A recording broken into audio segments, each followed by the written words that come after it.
Alright guys, welcome back to the channel. Here's what's on the bench today.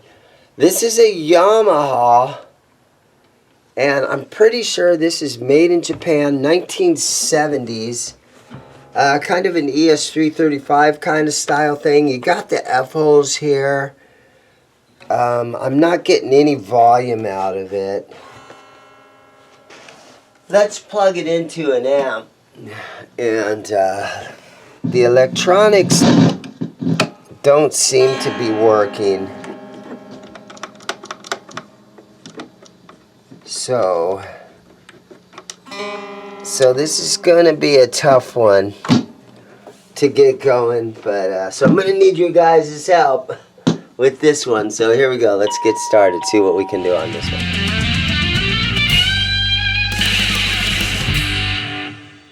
Okay, yeah, so trying to do some research to figure out what this thing is as far as the model number. But it's really weird because it's got these little plastic inserts down in the F-holes.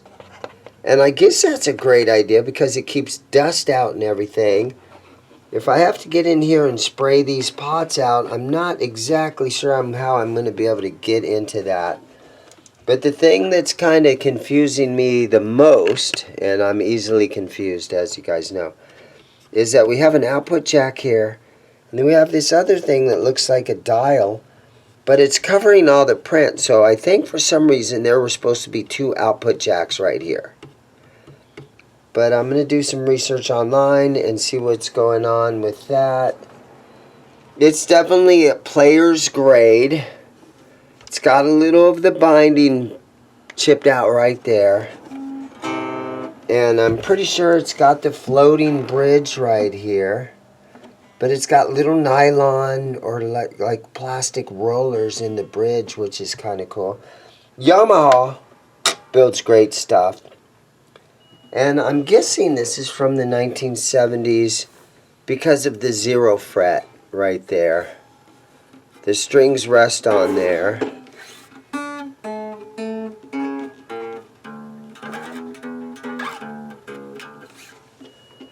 And the back of the neck has a really worn in, really good feeling about it.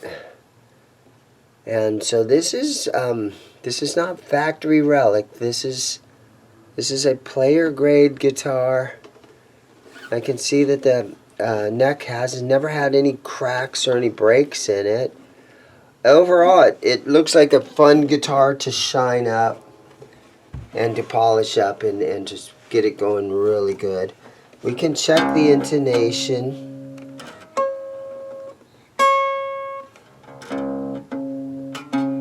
Once I get the new strings on it, we can do that. The first thing I got to do is try to get the electronics to work inside. So I'm going to pull this piece off right here. And I would love to see a wire that has come off the output jack. That would be the best. Actually, when this is off, I might be able to get to those pots and spray those pots out with some electronic spray cleaner. Seems like this gives you a little bit of access to those. But again, my best scenario here is for this to be disconnected. Okay, let's lift this out of here. Okay, that is connected perfectly. And this just seems to be like they plugged it with something. An old dial off of something. So there's that. Alright, so it does give me room in here. Let me see if I can do this. Hey Simon, hold this guitar right there for me so it doesn't fall over. There we go. So it does give me some room down in here to look down in there. I can see the potentiometers right there. And again, like I was saying, this is hooked up nice. So let me just plug it back in, and I'll take my electronic spray and try to spray these out. And see if I can get it. Now spray that three-way switch out too. Alright, so I've got my electronic spray cleaner. And I'm just going to get in here and hit all these with some of my spray cleaner here and see if we can get this thing to work. Let me go ahead and plug it back in. And let's see if she's making any noise now. There we go.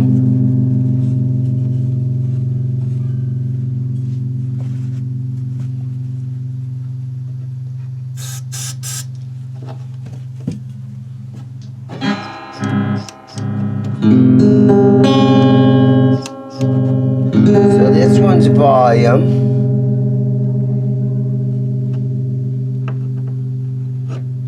And this is its tone. And this one says balance on it.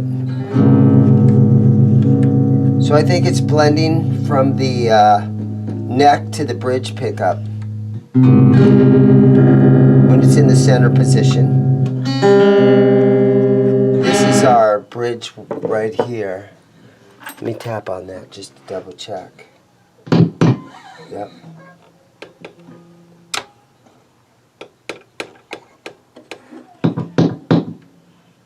Yeah, and it has a little spot in the section.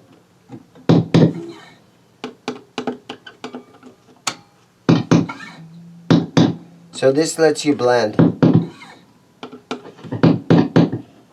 both pickups together. So yeah, it's working. Okay, so I'm going to put this back together up here. And again, this knob, it doesn't do anything. It's not hooked up into anything. Somebody just put it in there to cover a hole. Maybe they tried to go stereo with it or something. But looking online, I believe this is an late 60s, early 70s SA-30. And so now I'm just going to clean it up and pull these old strings off and restring it and make sure that it's intonated, because again, pretty sure it has the floating bridge right here. Gonna go ahead and lift the pickguard off of here so we can clean under it and around it and everything. Just going to set that over here to the side. Let's take a look if the bridge has been pinned down or not. It has. It's pinned down, so that's going to stay right there. But it does have adjustable saddles on here, so I can intonate it here. But again, the bridge, I can see it's got two little screws in there, so it's down. It's not going to move around.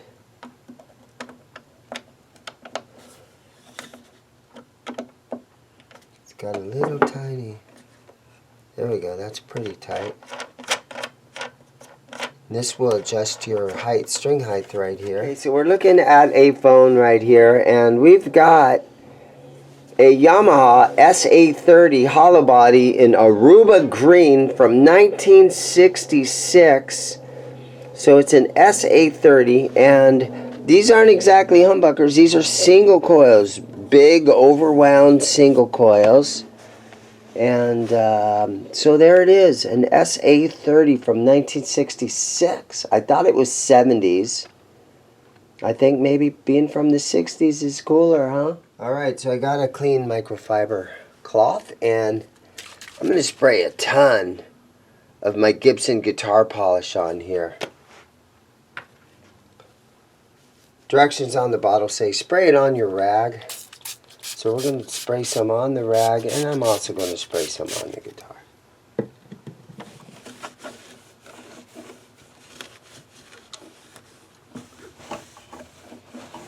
So 1966, I'm pretty sure that they also made these models with like a Bigsby style tremolo on it. So you might find one that is an SA-30T. that has the tremolo. I'm kind of glad that this one doesn't have that tremolo, because I think tuning stability is going to be way better. Yeah, and the binding is relatively in good condition, although we have the worst part is that little chip right here. I might actually set a little super glue on top of that chip to keep it from gaining momentum.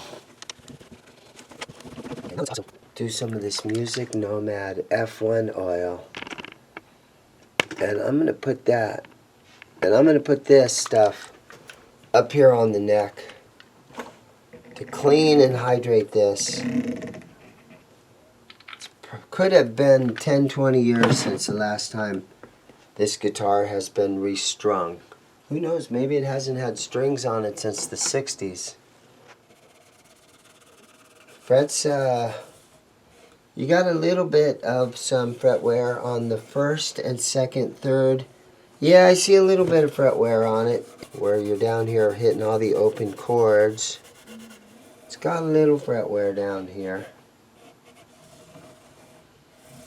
This guitar, I'm pretty sure it's going to be a good playing guitar, but it's also, because of its age, you know, possibly a really nice wall hanger. I'm going to take a napkin and just hit the fretboard just to clean it. Oh, I think I found a serial number. Right here.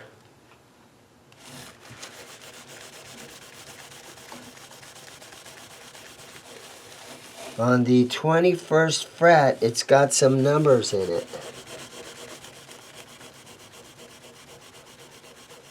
Let me see if I can get the camera up here, or we can try to see what these numbers are right there.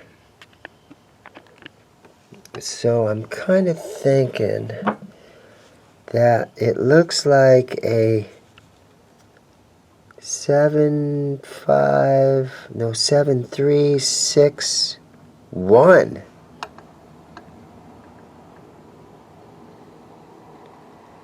Kind of think that's what all we have on there is 4 numbers. What do you think, Simon? What's that? Can you read that? Right there. Shine your phone light on it. Yeah, it looks like 7561. Could they have possibly made them in 1961? I think that's too early. It also has, you can see on the fingerboard right here, you can kind of see where his fingernails kind of started to dig in after a while.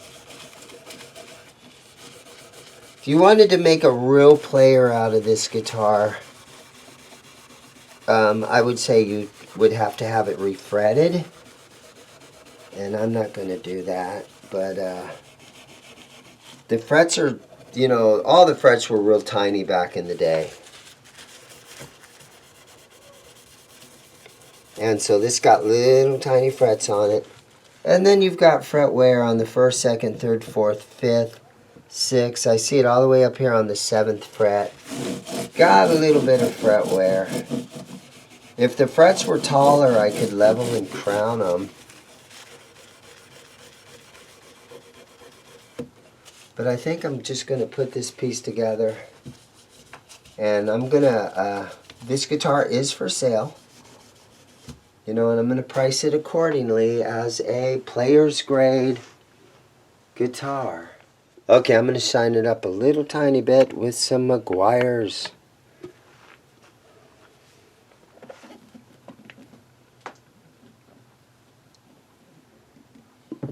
It's car polish.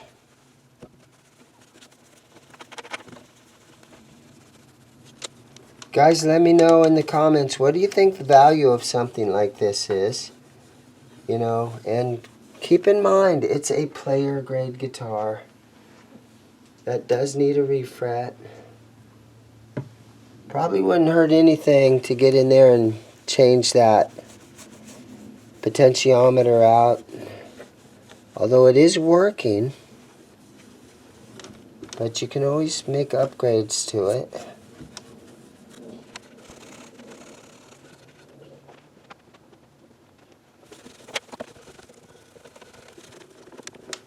Yamaha makes great guitars. They're one of the top manufacturers in the world.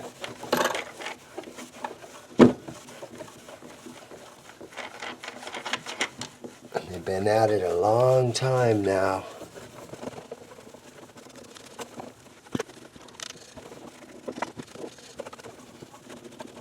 I was kind of happy when I got my hands on this one. I thought it would make a fun video to get something, you know, old like this and unique. Okay, so I went ahead and I reattached the pickguard that was on there. And I've got it shined up pretty good. So I'm going to go ahead and throw a set of D'Addario XL nickel wound 10 through 46. Regular light gauge strings. I have a 3-pack here. This is my last pack. D'Addario, probably the biggest string manufacturer in the world would be my guess. I think they even make strings for Fender when you buy those new Fender strings. I think Fender gets all their strings from D'Addario. And it's a 10 gauge string.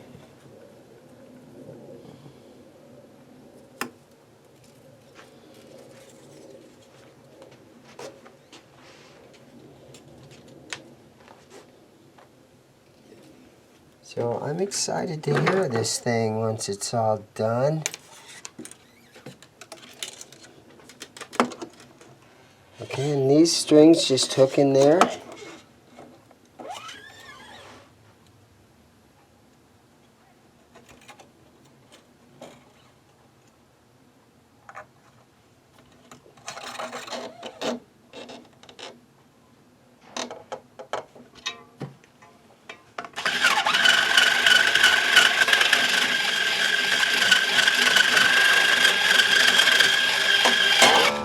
All the tuners seem to be working nice, and they're all nice and tight. And I think all the little nylon bushings are still in all of them. So that's a good thing.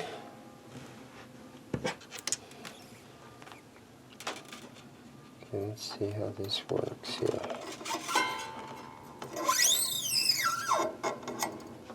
There we go. I probably could put a little lube in those.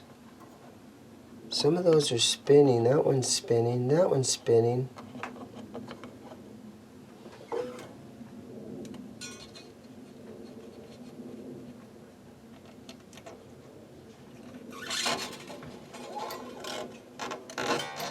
Not sure if that's the original bridge. It would almost seem like that would be better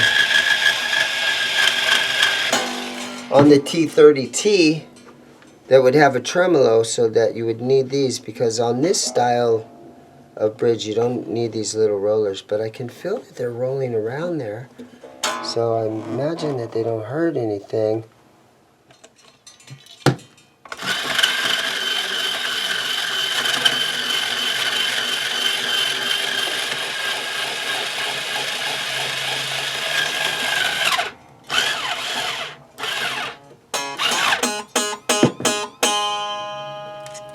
And then the purple ball end is the B string.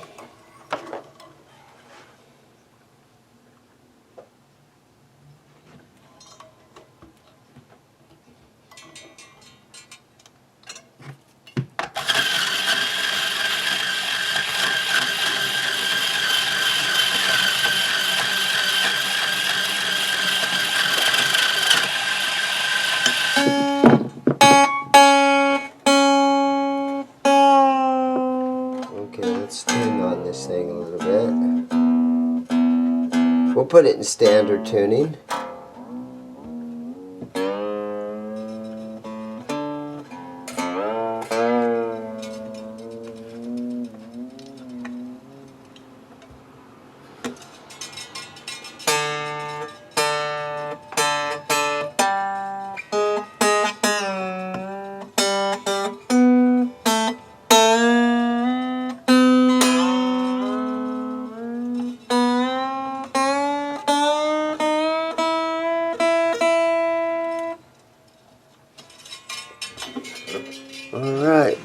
So let's just throw it up here.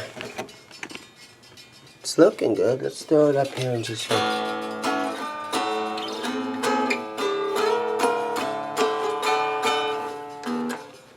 The action feels really good on it.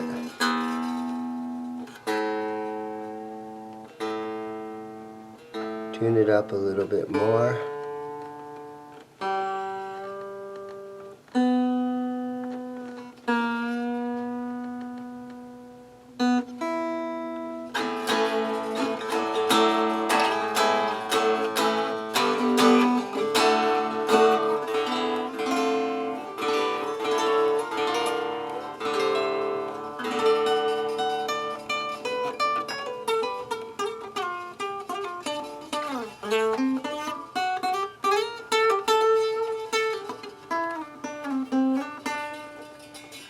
Very nice. All right. Let me stretch on these strings just a little bit here. And then we'll check. Then we're going to check the intonation on this.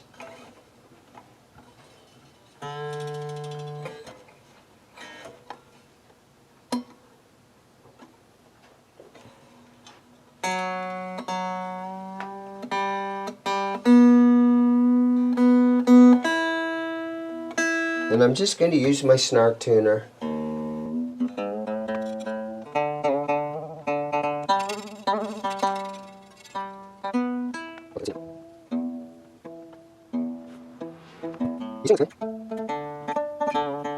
The tuners kind of have that radius about them where it's kind of hard to get them in perfect tune. Because you turn the... Here's my front door. It's hard to get it really dialed in because of the radius of the tuner.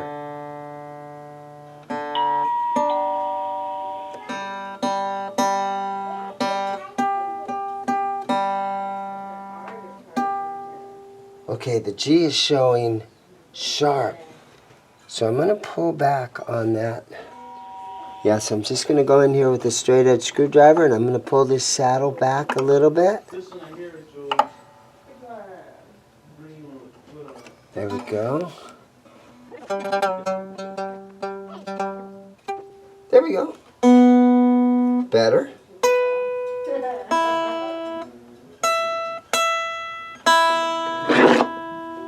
Okay, I think I'm okay to go ahead and cut these off.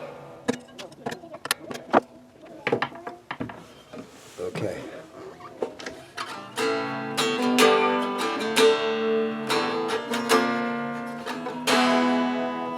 Sounds good.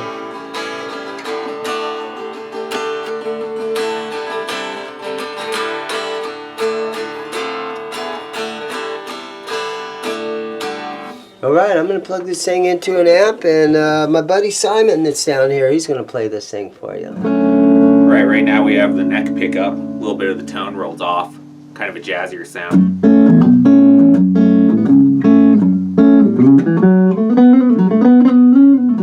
It can get a lot brighter too, so now this is just the neck pickup, full brightness. And then we have both. And you can blend from one pickup to the other. And then also just the bridge. That's really chimey.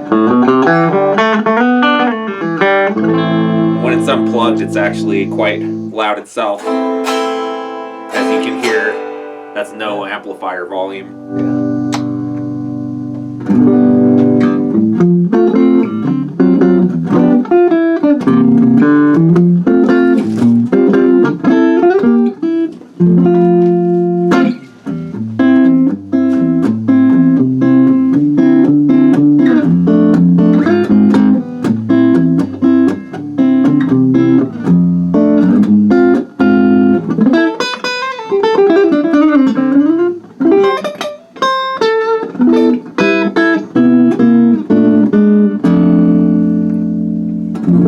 For some of those jazz tones, I think I like it the best.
finish is real cool.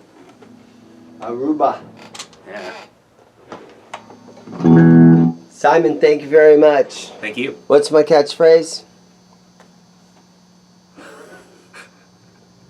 Go buy a guitar. Go buy a guitar. All right. Thank you. Thanks for watching, guys. Hey, guys, if you like that video and want to see another Restring video, click up here. If you want to see me interviewing a guy about their guitar, go ahead and click up here.